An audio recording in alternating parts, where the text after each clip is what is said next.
So the preseason is finally, mercifully over, and we can finally move on to real football now. Because, oh my lord, has the preseason been so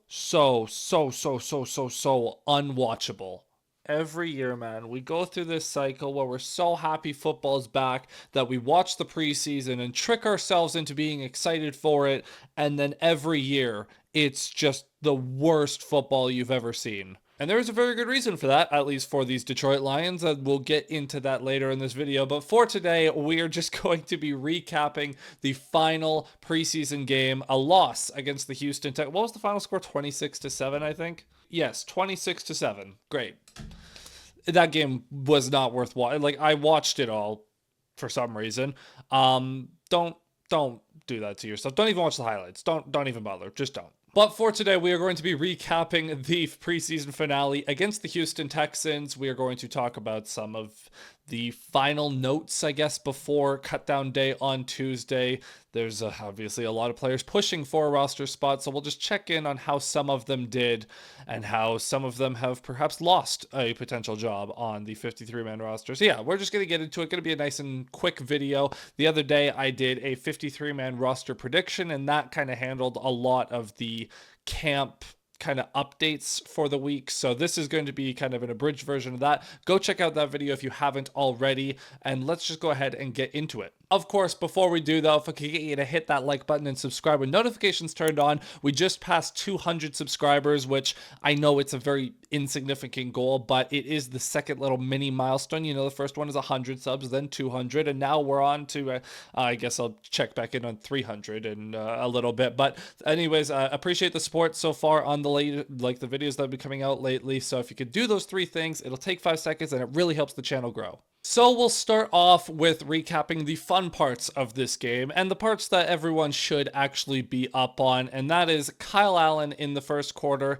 and obviously Isaac Tesla, the hype train, just continues to pick up steam and get completely out of control, and that dude rocks. Like, plain and simple, he rocks. So after the game started with a nice kick return from Grant Stewart, the offense unfortunately quick 3-and-out, but after that, Kyle Allen did lead the team down on a touchdown drive. He went 5 for 5 for 61 yards and a beautiful touchdown to Isaac Tesla, who gets his third of the preseason. It was a 30-some yarder, and then he hits the worm after. Just absolutely legendary stuff. His aura just continues to grow more potent by the day. Fans love him. He's already a fan favorite.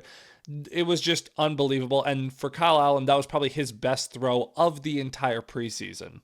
By the way, 66 yards. I think I said 61. It was 66 yards. Not that that matters, but Kyle Allen, perfect first quarter, and then he gets taken out because he's done all he needs to do to win the backup quarterback job at this point. It was time to see 3 quarters of Hendon Hooker to see if he can just show any sign of life to warrant sticking on the 53-man roster. And I know the other day that I said I think the Lions might be willing to give this one more year. I'm not gonna lie, man. That was brutal. It's brutal. Like, there's just nothing. Hendon Hooker led the Lions offense to 3 points the entire preseason, and that includes 4 halves of football that he played, plus the bonus quarter in this game against Houston.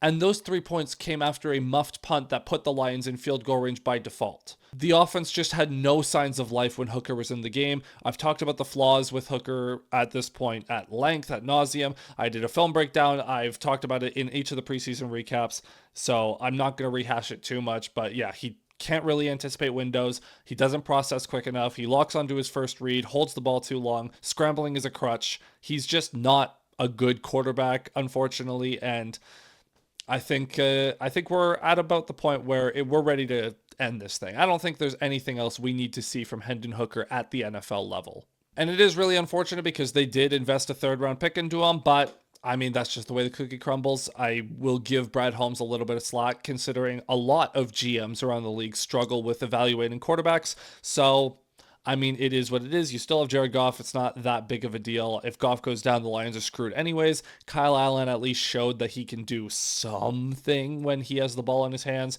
whereas Hooker, if Hooker ever had to go into a real NFL game, I don't know if the Lions would advance the ball past midfield the entire season. So, yeah.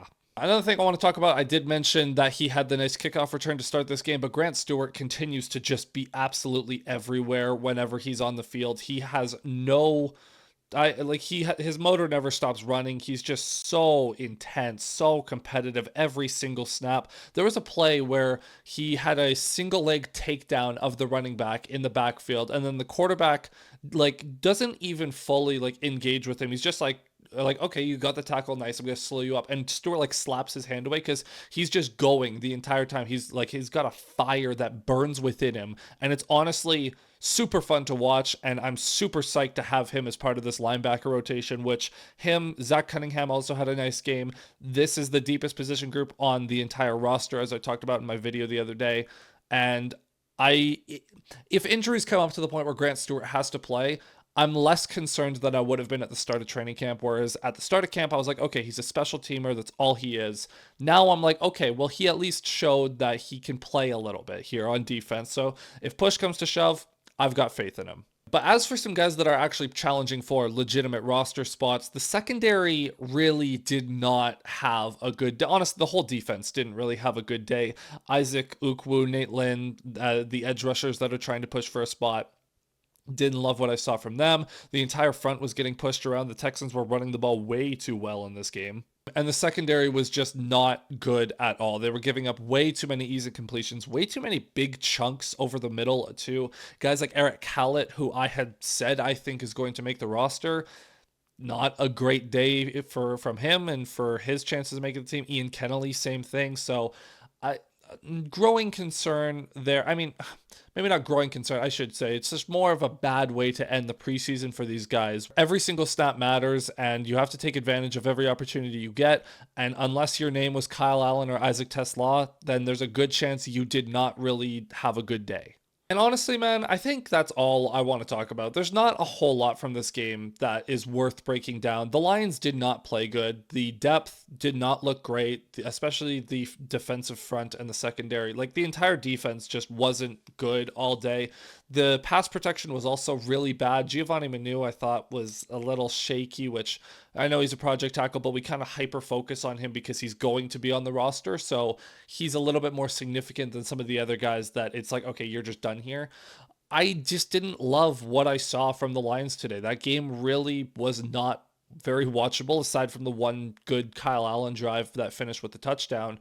And yeah, man, I'm just ready for real football at this point. So we'll check back in a couple of days for the 53-man roster, the official 53-man roster. We'll break down and if there's any surprising cuts, any news and notes that come out over the next few days. I'm still expecting the Lions to be exploring the edge market, whether that's Zadarius Smith or someone else. I'm expecting them to at least poke their heads around the safety market, maybe the quarterback market as well. So I'm sure there'll be news to talk about over the next couple of days. But in the meantime, thank you so much for the support on the channel over the past couple of weeks as we've gone through training camp here, recapping all the preseason games. We are fully getting into regular season mode at this point, just a couple weeks away at this point. So yeah, man, start to get excited. It's 2 weeks from tomorrow that the Lions take on the Packers in week 1.